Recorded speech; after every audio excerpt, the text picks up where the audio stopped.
So I'm going to be completely honest. I am not very knowledgeable in minor league hockey. My area of expertise, if you can even call it that, is the NHL. That's the league that I follow the most, and obviously the Penguins, the team I follow the most as well. But the AHL and all minor league affiliates and leagues are hugely important to the success of any NHL franchise. And part of the reason I want to make this video today is, now this is a complicated subject matter in the aspect that there are a lot of different leagues, a lot of different time periods, teams relocating and shifting. There's not just one clear-cut answer. For this video, I'm going to be primarily focusing on the AHL, American Hockey League affiliates of the Penguins. And the Penguins have had roughly, according to my calculations, 9 AHL affiliates, unique AHL affiliates. And let's go and review them. So it all starts in 1967, the year that the Penguins did come into the league. So they have an AHL affiliate right off the get-go, the Baltimore Clippers, from 67 to 1970, 3 seasons there. They play in Baltimore, Maryland at the Baltimore Civic Center. They were an AHL expansion team, originally an affiliate for the Rangers. They were good with the Rangers, helped develop a lot of great players, some Hall of Famers. And they were our affiliate for like 3 years, and they were okay. Then they move on, and then they win a AHL title as soon as we left. So nothing really notable there. It's about what you would expect from the Penguins' first ever AHL affiliate. This franchise, like I said, folded, is no longer active in any form today. But obviously, let's talk about some notable Penguins alumni. You have forward Gene Abrasio, who went on to be a Penguins coach later. Defenseman Noel Price, who had a decent career, won some Stanley Cups, but not with the Penguins. Defenseman Dunk McCallum and Jim Morrison, decent defensemen. No offense, some of these guys I do not know a lot about, given that they were before my time. Then goalies Al Smith, Joe Daly, and Andy Brown all played for the Clippers at one point. A lot of goaltenders will be mentioned here, given that, you can only carry 2 goaltenders on an active NHL roster. And then finally, Brian Watson, who was probably the best player from the Clippers era. He played 303 games with the Penguins and 877 his entire career. So no real superstars or anything from the Clippers. Again, about what you would expect from the first ever affiliate for the Penguins.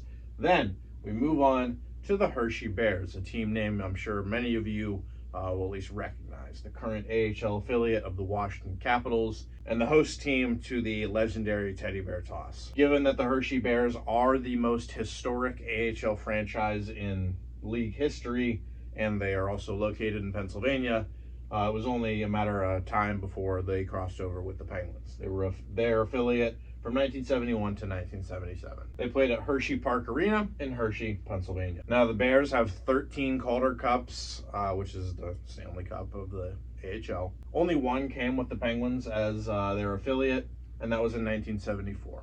And the crop of players matched that, as I think they were better than the Clippers. You had forwards Wally Boyer and Wayne Bianchin, some decent complementary forwards. Defensemen Dwayne Rupp and Mario Faubert. Defenseman Colin Campbell, who played 4 years in Pittsburgh, and I am just now learning that he is a Hockey Hall of Famer, not as a player, but as a builder.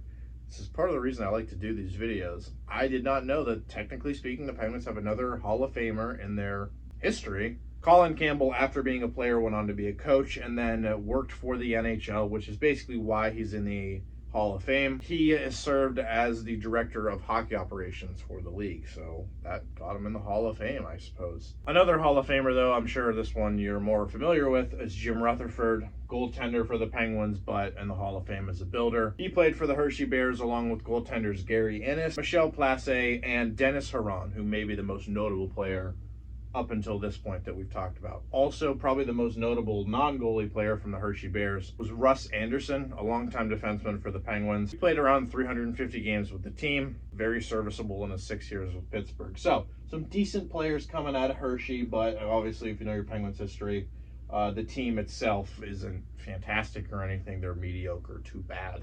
And now we'll get into a lot of instability. And that starts in Binghamton, New York. I wore my Jamestown, New York jersey. This is an Owen Krebs jersey.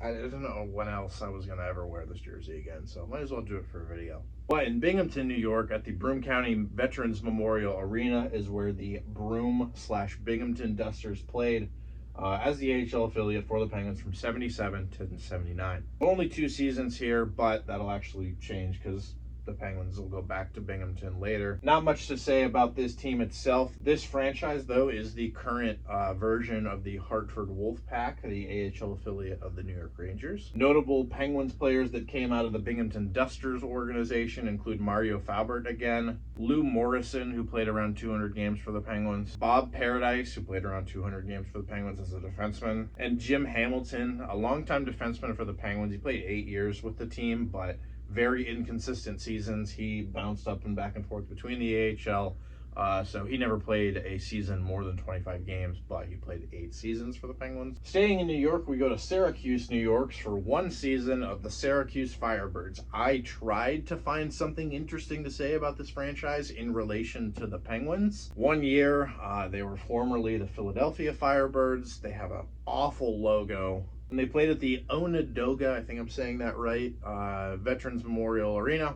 The franchise is now folded, and the only alumni that I could find that's kind of worth mentioning, other than the guys we already mentioned, is Dale Talon, who only played 95 games for the Penguins, but hockey fans may recognize that name, given that he went on to be the general manager of the Canucks. So again, a lot of instability in this time. The Penguins decide to go back to Binghamton from 80 to 81, so just another one-season thing, with the affiliate now being the Binghamton Whalers in Binghamton, New York, also at the Broome County Veterans Memorial Arena.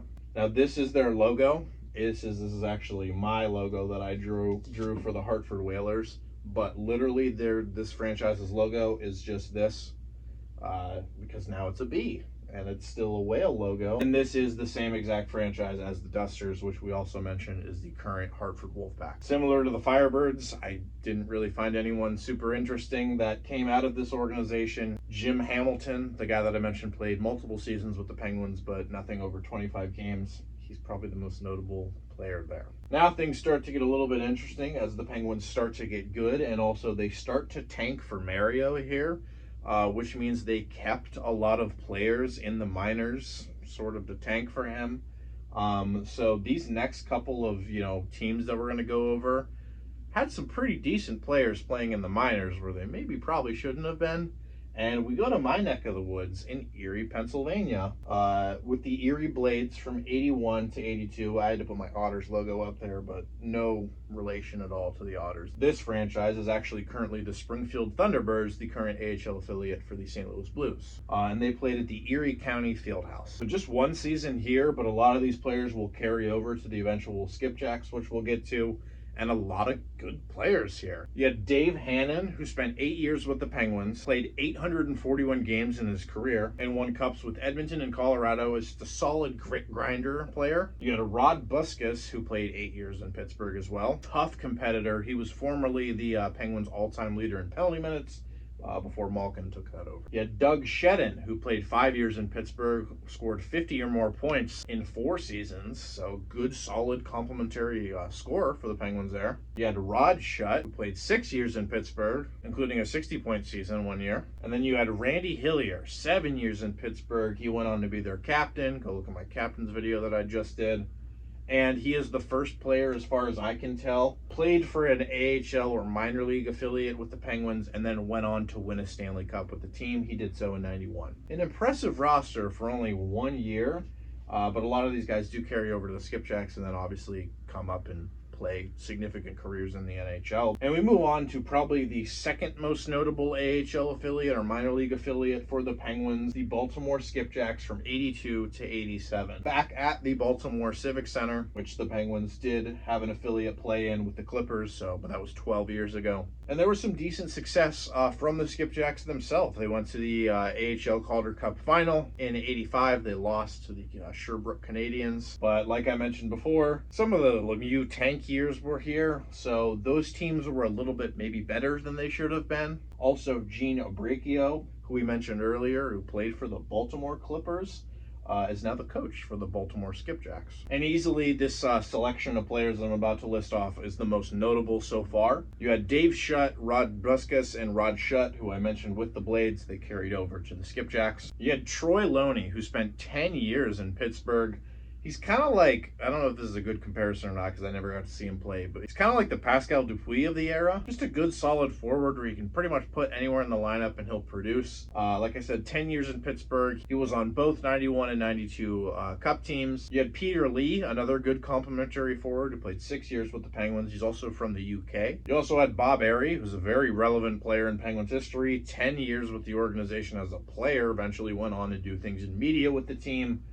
Very solid complimentary winger there, maybe the Chris Kunitz of the era for comparison. Went on to be an alternate captain, even in the Cup teams. And like I said, 91 and 92 was on the team for. Also a guy that's currently still in media, Phil Bourque, who played both defense and forward and was a just solid bottom six player for the Penguins, who did pay his dues in the minor. He was the Skipjacks captain, actually, before eventually making his way up to the NHL itself, playing 8 years for the Penguins and also winning some Stanley Cups. Then goalies Dennis Herron, Michel Dion, and Roberto Romano, all important. Go check out my goalie video. And then maybe the best player so far, Paul Gardner, 4 years in Pittsburgh, 203 points in 207 games. He had a lot of good scoring seasons for the Penguins, but he's not remembered in Penguins history in the aspect that he didn't win a cup or anything. So by far the most relevant AHL affiliate we've talked about up until this point is the Baltimore Skipjacks. And in 1987, they become independent, and the Penguins are in a tough spot, and for 10 years, the team goes without an AHL affiliate. Now, they did have other minor league teams, which we'll mention in a second, but no AHL affiliate. Times were different back then, and that's it. There was no AHL affiliate for the Penguins for 10 years. So during this time, the IHL steps up, the International Hockey League steps up for the Penguins, and the Lumberjacks become their most notable affiliate. The Cleveland/Muskegon Lumberjacks, they moved around, but it's still the same franchise. And I actually do have a hockey card from the Cleveland Lumberjacks from Greg Andrusak. So the Lumberjacks fill the void in this time, and despite being not in the AHL, they still have some pretty impressive players come through, including Mark Recchi and Kevin Stevens, who are two pillars in Pittsburgh Penguins lore and the eventual Cup wins, and I don't really need to say much about these guys because I'm hoping you know who they are. Then you also had Martin Straka, who played for the Lumberjacks briefly.